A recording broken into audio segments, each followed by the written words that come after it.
नमस्कार साथियों, स्वागत करता हूं आप सभी का एक बार फिर से नए वीडियो में। साथियों, हाल ही के कुछ वर्षों में रूस और अफगानिस्तान के बीच बढ़ती हुई दोस्ती कई देशों के लिए चर्चा का विषय बनी हुई है। इसी क्रम में हाल ही में रसिया और अफगानिस्तान की सत्ता में बैठे तालिबान के बीच एक सैन्य समझौता हुआ है। साथियों, इसको लेकर काफ़ी ज़्यादा चर्चाएं हो रही हैं, क्योंकि एक और दुनिया जो तालिबान अफगानिस्तान की सत्ता में बैठी है वो अवैध तरीके से बैठी है, कब्जा करके बैठी है, क्योंकि जनता के द्वारा चुनी हुई सरकार नहीं है। तो दुनिया भर के देश इसको मानने के लिए तैयार नहीं है, अवैध मानते हैं और मान्यता देने के पक्ष में नहीं है। लेकिन उसके बावजूद भी रसिया इस तालिबान संगठन को मान्यता देता है और उसके साथ इस प्रकार के सैन्य समझौते भी करता है। तो इसके कई मायने निकाले जा रहे हैं। साथियों, कुछ एक्सपर्टों का कहना यह भी है कि हो सकता है आने वाले समय में इन तालिबानों के जो लड़ाके हैं इनका इस्तेमाल रूस यूक्रेन के युद्ध में कर सकता है। इसकी क्या संभावना है, इस पर भी हम चर्चा करेंगे। इसके अलावा जिस प्रकार से भारत के अभी अफगानिस्तान के साथ संबंध है, बढ़ते हुए संबंधों को देख करके क्या भारत को इससे कुछ फ़ायदा मिल सकता है। इसके अलावा हाल ही में जिस प्रकार से पाकिस्तान के साथ जो संबंध है अफगानिस्तान के वो तनावपूर्ण हुए हैं, तो क्या पाकिस्तान के लिए मुश्किलें खड़ी हो सकती हैं। ठीक इसके अलावा अमेरिका जो हाल ही में अफगानिस्तान को छोड़ करके गया है और बहुत एक बड़ा कदम बताया जा रहा था, तो उसको किस प्रकार से देख रहा है, इन तमाम संभावनाओं पर आज हम इस वीडियो में चर्चा करने वाले हैं। तो आइए शुरू करते हैं। साथियों, खबरों में आप देख सकते हैं इस खबर को लेकर के कई प्रकार के आर्टिकल सभी समाचार पत्रों में प्रकाशित किए जा रहे हैं, जिसमें रूस ने तालिबान के साथ जो सैन्य समझौता किया है इसके बारे में, इसके क्या फायदे हो सकते हैं और पाकिस्तान को किस प्रकार से नुकसान हो सकता है और भी क्या क्या संभावनाएं, इन पर बातें की जा रही हैं। साथियों, तालिबान का क्या इतिहास रहा है, साथ ही किस प्रकार समझौते को ये महत्वपूर्ण माना जा रहा है, इसके बारे में हम चर्चा करेंगे। लेकिन पहले जो अभी हाल ही में जो घटना घटी है थोड़ी उस खबर के बारे में आपको बता देता हूँ। दरअसल क्या है कि तालिबान एक संगठन, इस्लामिक संगठन है जो वर्तमान में अफगानिस्तान में सत्ता में है और कब्जा करके बैठा हुआ है। साथियों, तालिबान एक कोई जनता के द्वारा चुनी हुई सरकार नहीं है, इसलिए दुनिया भर के कई ऐसे देश हैं जो इसको अवैध बताते हैं कि आपने कब्जा कर रखा है, इसको मान्यता देने के पक्ष में नहीं है। लेकिन रसिया इसके विपरीत कार्य करता है और 2025 में अफगानिस्तान को आधिकारिक तौर पर मान्यता भी देता है और साथियों इस इस्लामिक संगठन को पुष्टि करने वाला वो पहला देश ही बन जाता है। अभी हाल ही में दोनों देशों के बीच मास्को में एक अंतर्राष्ट्रीय सुरक्षा मंच का आयोजन किया गया था, जिसमें 26 से 29 मई के बीच मास्को में राष्ट्रीय सुरक्षा परिषद का आयोजन किया गया था। इसमें साथियों अंतर्राष्ट्रीय सुरक्षा मंच में सैन्य तकनीकी सहयोग पर समझौते पर हस्ताक्षर किए जाते हैं दोनों देश के द्वारा। इस यात्रा के दौरान तालिबान के रक्षा मंत्री हैं मुल्ला याकूब मुजीद ने रूस को एक महत्वपूर्ण वैश्विक शक्ति बताया है, यानी कि सुपर पावर बताया है, और इस पर जोर दिया है कि रूस यह संधि अत्यंत महत्वपूर्ण है।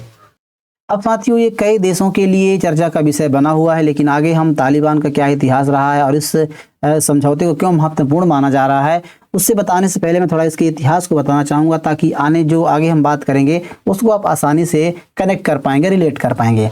पहले आपको मैं मैप बताना चाहता हूं जिस देश के बारे में हम चर्चा करने जा रहे हैं उसकी स्थिति क्या है। तो साथ ही अपना प्यारा भारत है, आप यहाँ पे देख सकते हैं। भारत जस्ट बगल में पाकिस्तान है और उसके बगल में अफगानिस्तान है। साथियों, जब 1947 में भारत आज़ाद नहीं हुआ था, उससे पहले जब ब्रिटिश उपनिवेश थी, तो पाकिस्तान जब भारत का हिस्सा हुआ करता था, तो उस समय भारत की जो सीमा थी वो अफगानिस्तान से लगती थी। और आपको बता दूं कि जो रसिया है, रसिया पूरे समय सोवियत संघ था, काफ़ी सारे सबसे बड़ा देश था।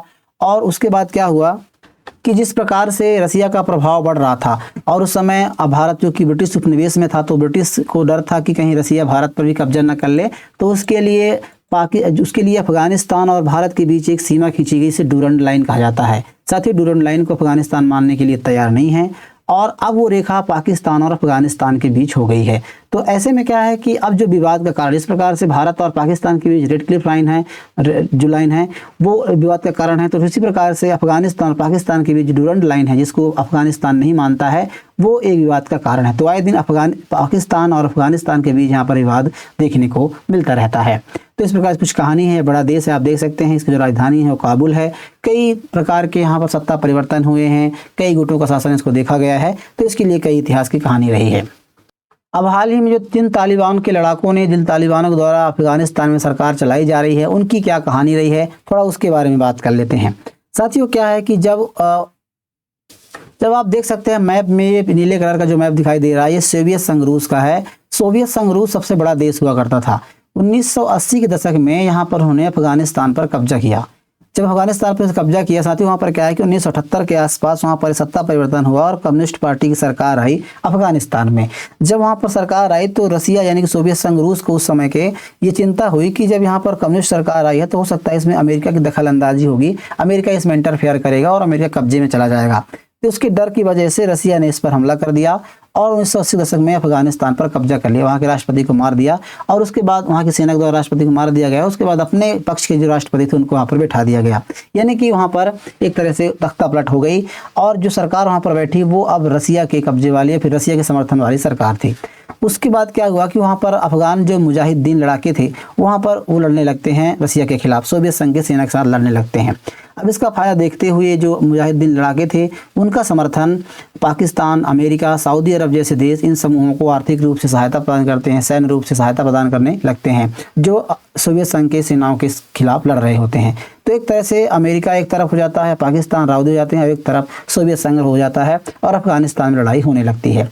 तो ये घटना चलती रहती है। 19 उसके बाद क्या है कि काफ़ी लंबा समय तक ये युद्ध चलता है। पाकिस्तान, अमेरिका लगातार जो मुजाहिदीन लड़ाके हैं इनको सैन्य सहायता प्रोवाइड करते हैं, इसके अलावा आर्थिक सहायता देते हैं और उसके पीछे की अलग अलग कहानी होती है। उसकी कहानी ये होती है कि उस समय सुपर पावर बनने की होड़ में अमेरिका भी होता है और रसिया भी होता है, तो उनके पीछे अलग कहानी होती है। इसके अलावा पाकिस्तान का भी इसमें प्रयास रहता है कि पाकिस्तान इन मुजाहिदीन लड़ाकों का इस्तेमाल भारत में आतंकवादी हिंसा फैलाने का, आतंकवादी हमले करवाने को लेकर के करेगा, ऐसी उसकी धारणा होती है जिसके कारण से मुजाहिदीनों का सपोर्ट करता है। लेकिन लंबा युद्ध चलता है। 1989 में सोवियत सेना यहाँ से चली जाती है, लेकिन उसके बाद क्या है जब यहाँ से सेना चली जाती है तो यहाँ पर एक गृह युद्ध जैसे हालात बन जाते हैं, क्योंकि कोई एक ठोस सरकार नहीं होती है। तो ऐसे में आंतरिक कलह यानी गृह युद्ध जैसी स्थिति बन जाती है। लेकिन उसके बाद क्या होता है, कई सारे गुट आपस में लड़ने लगते हैं। उनमें सबसे बड़ा गुट निकल कर आता है वो है तालिबान का। साथियों, तालिबान के बारे में बात करें तो मुल्ला मोहम्मद उमर ने दक्षिणी अफगान जो कंधार वाला एरिया है यहाँ पर एक तालिबान की स्थापना होती है। तालिबान के बारे में बात करें, तालिबान एक अरबी भाषा का शब्द है और तालिब का अर्थ होता है विद्यार्थी, यानी जो शिक्षा लेता है, जो छात्र होते हैं उनको तालिबान, तो मतलब एक प्रकार से छात्रों का एक संगठन है। जो शुरुआत में मदरसा में पढ़ने वाले, पाकिस्तान और अफगानिस्तान के मदरसे में पढ़ने वाले छात्र थे वो इसमें ज़्यादातर भाग लेते हैं। जब उस समय गृह युद्ध चल रहा था और अलग अलग गुट लड़ रहे थे, तब ये तालिबान उठ करके खड़ा होता है और भ्रष्टाचार खत्म कर देंगे, सुरक्षा बहाल कर देंगे, इस्लामी कानून लागू करेंगे, इस प्रकार के वादे इस संगठन के द्वारा लिया जाता है। जिसके बाद दिया जाता है तो इसके बाद से क्या है, कई सारे लोग जो होते हैं इसको समर्थन देना शुरू कर देते हैं और उसके बाद 1994 में इसका गठन हो जाता है। गठन के बाद से 1996 के बीच जो तालिबान है वो तेज़ी से कई क्षेत्रों पर कब्जा कर लेता है और 1996 में राजधानी काबुल पर कब्जा कर लेता है। तो इस प्रकार से घटना चलती है और जो अफगानिस्तान की सरकार थी, जो अंतर्राष्ट्रीय मान्यता प्राप्त सरकार थी, वो वहाँ से गिरा दी जाती है। उसके बाद कई प्रकार के कदम उठाए जाते हैं, जैसे महिलाओं को शिक्षा पर प्रतिबंध लगाया जाता है, टीवी, मनोरंजन और सांस्कृतिक गतिविधियों पर रोक लाई जाती है, शरिया कानून लागू किया जाता है। तो कई प्रकार की घटनाएं यहाँ पर देखने को मिलती है, यानी कि पूरी तरह से 1996 में पहली बार जो तालिबान है वो अफगानिस्तान में कब्जा में यानी शासन में आ जाते हैं। लगातार शासन करते रहते हैं, तालिबान पूरी तरह से जो है इसको पावर में मिल जाती है। लेकिन उसी बीच क्या होता है कि 26/11 में अमेरिका में हमला होता है और अलकायदा नाम का संगठन इस हमले के जिम्मेदार होता है और अलकायदा इस पर हमले करता है। तो जैसे कि वर्ल्ड ट्रेड सेंटर पर जो हमला हुआ था अमेरिका के 9/11 हमला काफ़ी चर्चित हमला रहा है, जिसमें 3000 से ज़्यादा लोग मारे गए और 25,000 से लोग ज़्यादा इंजर्ड होते हैं, मतलब काफ़ी बड़ा हमला माना जाता है। ऐसे में जो तालिबान के जो अलकायदा के प्रमुख हैं ओसामा बिन लादेन को तालिबान ने शरण दे रखी है, ऐसा अमेरिका कहना था। हालांकि उसके बाद क्या होता है कि अमेरिका इस पर कब्जा हमला कर देता है और आप सभी जानते हैं कि अमेरिका उस समय नाटो जैसा संगठन ही बना रखा था। जो अमेरिका पर हमला करेगा तो पूरी दुनिया, मतलब फिर सभी देशों पर, नाटो के जो यूरोपीय यूनियन के देश हैं उन पर हमला माना जाएगा। तो नाटो भी इसमें शामिल हो जाता है। नाटो और अमेरिका मिल करके जो अफगानिस्तान है वहाँ पर हमला कर देते हैं और उसके बाद लगातार वो ओसामा बिन लादेन को उसके बाद सौंपने की मांग करते हैं। लेकिन बाद में ओसामा बिन लादेन को मार गिराया जाता है। लेकिन उन 2001 से अमेरिका वहाँ पर काफ़ी ज़्यादा सैन्य बेसेस बना लेता है और वहाँ पे सरकार बनाता है। तो तालिबान को वहाँ से सरकार हटानी पड़ती है और तालिबान सरकार वहाँ से गिर जाती है और एक वहाँ जनता द्वारा चुनी हुई सरकार निकल कर आती है जो अमेरिका के पक्ष में बातें करती है, यानी कि अमेरिका के फेवर की सरकार होती है। उसके बाद क्या होता है कि फिर 2001 से लेकर के 2021 तक यहाँ पर अमेरिकी सेना का दबदबा रहता है। अमेरिका ने काफ़ी ज़्यादा बेस बनाए रहते हैं, जो बगराम एयर बेस को लेकर चर्चा आई थी हाल में, तो वहाँ पर सेना करती रहती है। लेकिन उसके बाद क्या होता है कि 2020 में एक दोहा में एग्रीमेंट होता है जिसके तहत अमेरिका वहाँ से अपनी सेना निकाल लेता है और 2021 में पूरी तरह से सेना की वहाँ पर वापसी हो जाती है। आप देख सकते हैं इस प्रकार की तस्वीरें निकल के आती हैं, जिसमें जो बगराम एयरबेस है, जो अमेरिका ने काफ़ी अत्याधुनिक तरीके से बेस बनाया हुआ था, और उसको 20 वर्षों के बाद अमेरिका छोड़ देता है, यानी कि पूरी तरह से अमेरिका अफगानिस्तान से निकल जाता है। जिसके बाद क्या होता है कि तालिबान सरकार गिर गई थी, वो फिर से शासन में जाती है और अफगानिस्तान पर कब्जा कर लेता है। उसके बाद साथ ही पाकिस्तान पर हमले होने लगते हैं, और भी इसके अलावा कई प्रकार की घटनाएं देखने को मिलती रहती हैं। लेकिन इसी बीच जो तालिबान जब दोबारा सत्ता में आती है तो कई प्रकार के कूटनीतिक फैसले भी लेती है, और वो रसिया की यात्रा पर जाती है। मॉस्को रसिया के द्वारा अप्रैल 2025 में तालिबान को प्रतिबंधित जो संगठन है, आतंकवादी संगठन की सूची में रखा था, वहाँ से हटा देता है। उसके बाद जो पहले से कयास लगाया जा रहा है, जब 1996 में सरकार में आई थी, तो उस वक्त लगाया जा रहा था कि मान्यता कौन सा देश देगा नहीं देगा, इसको लेकर चर्चा आई तो समाप्त हो जाती है। उसके बाद 2021 में जो अमेरिकी सेना वापस निकल जाती है, तो वहाँ पर फिर से कब्जा में आ जाती है। हाल ही में साथियों जिस प्रकार से बातें निकल के आ रही हैं, और भारत के साथ भी तालिबान के विदेश मंत्री आमिर खान मुंतकी हाल ही में भारत की यात्रा पर आए हुए थे। ऐसा में पाकिस्तान भी लगातार प्रश्न खड़े करता है कि भारत इसको भड़काने का काम करता है। तो मतलब अफगानिस्तान की जो तालिबान सरकार है, उसने भारत के साथ साथ रसिया के साथ साथ भारत के साथ भी अपने डिप्लोमेटिक संबंधों को सुधारने का काम कर रहा है। इसके अलावा भारत ने भी काफ़ी ज़्यादा मात्रा में इन्वेस्टमेंट करने की बातें भी कही हैं। तो तमाम चीज़ें खबर निकल के आती रहती हैं। तो जो अभी तालिबान की स्थिति कुछ इस प्रकार से है। लेकिन अभी तक क्या है कि डिप्लोमेटिक और संबंधों को सुधारने की बातें कही जा रही थी, लेकिन इसी बीच रसिया ने जो कदम उठाया है, अभी हाल ही में रसिया के साथ एक समझौता हुआ है। साथियों जो रूसी सुरक्षा परिषद सचिव हैं, राष्ट्रपति के काफ़ी करीबी माने जाते हैं, पुतिन के करीबी माने जाते हैं, जो सर्गेई सोइगु हैं, और जो अफगानिस्तान के तालिबान के रक्षा मंत्री हैं मुल्ला याकूब मौजूद ने, दोनों देशों के बीच एक समझौता हुआ इस प्रकार की देख सकते हैं। तो ये अपने आप में एक चर्चा का विषय बनती है।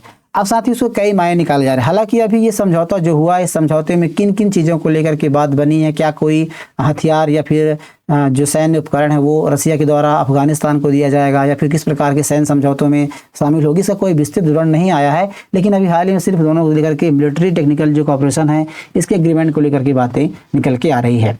इसके अलावा शायद दोनों देशों ने एक दूसरे को महत्वपूर्ण देश बताया है। रसिया जिस प्रकार से अफगानिस्तान रसिया को एक बहुत बड़ा सुपर पावर बताया, महत्वपूर्ण शक्ति बताया है, और इसके अलावा जोर दिया है कि ये संधि महत्वपूर्ण है। इसके अलावा वहीं अफगानिस्तान को लेकर के जो रसिया के द्वारा बयान दिया गया, उसमें कहा गया है कि अफगानिस्तान की संपत्ति अभी देशों में फ्रीज है, जिसको अमेरिका जैसे देशों ने फ्रीज कर रखा है, तो उसको मुक्त किया जाना चाहिए और देश के पुनर्निर्माण जिम्मेदारी लेनी चाहिए। तो इस प्रकार की दोनों दूसरे की बातें निकल के आती हैं। लेकिन इसी को लेकर जो मायने निकाले जा रहे हैं, उनमें सबसे महत्वपूर्ण ये है कि क्या जो चर्चा सबसे ज़्यादा निकल के आ रही है, क्या साथियों हाल ही में जिस प्रकार से नॉर्थ कोरिया के साथ रसिया का एक समझौता हुआ है, जिसके तहत नॉर्थ कोरिया के जो सैनिक हैं वो रूस की तरफ से यूक्रेन के युद्ध में लड़ेंगे, तो क्या आने वाले समय में रसिया के तरफ से तालिबान के लड़ाके भी लड़ते हुए दिखाई देंगे? हालांकि इसकी संभावना कितनी है इसके बारे में भी कोई जानकारी निकल के नहीं आई है, लेकिन इस प्रकार के दावे किए जा रहे हैं। वह दूसरी चीज़, जो अमेरिका अपने आप को सुपर पावर मानता है और मिडिल ईस्ट में लगातार वो अपनी पैठ जमाने का प्रयास करता है, तो ऐसे में कहीं ना कहीं जो हाल ही में अमेरिका ने 20 वर्षों के बाद बगराम एयरबेस अफगानिस्तान को छोड़ के गया है, तो उसके लिए चिंता की बातें हैं। वही दूसरी तरफ भारतीयों के लिए, फिर भारत के लिए एक चुनौती के तौर पर, मतलब एक अवसर के तौर पर देखा जा रहा है, क्योंकि हाल ही में मुंतकी भारत की यात्रा पर आए हुए थे। भारत ने कोई डिप्लोमेटिक संबंध नहीं बनाया, लेकिन उसके बावजूद भी उनका भव्य स्वागत होता है और कई चीज़ों को लेकर के बातें होती हैं। तो ऐसे में साथियों भारत का संबंध सुधारने के लिए कहीं ना कहीं भारत पाकिस्तान के साथ जो रिश्ते हैं, इनको लेकर के भी पाकिस्तान के लिए मुश्किलें बढ़ती हुई दिखाई दे रही हैं। क्योंकि एक तरफ यदि भारत अफगानिस्तान में सरकार की इन्वेस्टमेंट करता है, अपनी सेना की तैनाती करता है, और यदि समझौते अच्छे होते हैं, रिश्ते मजबूत होते हैं, तो कहीं ना कहीं पाकिस्तान पर एक दबाव डाला जा सकता है। वहीं दूसरी ओर जिस प्रकार से भारत और रसिया का संबंध है, तो उस पर भी काफ़ी ज़्यादा असर पड़ सकता है। साथ ही इस प्रकार से पाकिस्तान की जो मुश्किलें हैं वो लगातार बढ़ती जाएँ, क्योंकि एक तरफ भारत के साथ उसकी सीमा को लेकर के विवाद हैं, तो वो अलग टेंशन की बात है। वहीं दूसरी ओर अफगानिस्तान और पाकिस्तान के बीच तनाव है, तो अलग टेंशन। दूसरी तरफ बलूचिस्तान को लेकर के पाकिस्तान में लगातार अशांति और हमले होते रहते हैं। तो मतलब कई मामलों में पाकिस्तान के लिए एक बहुत बड़ी मुश्किलें खड़ी करने वाली दिखाई देती रही है।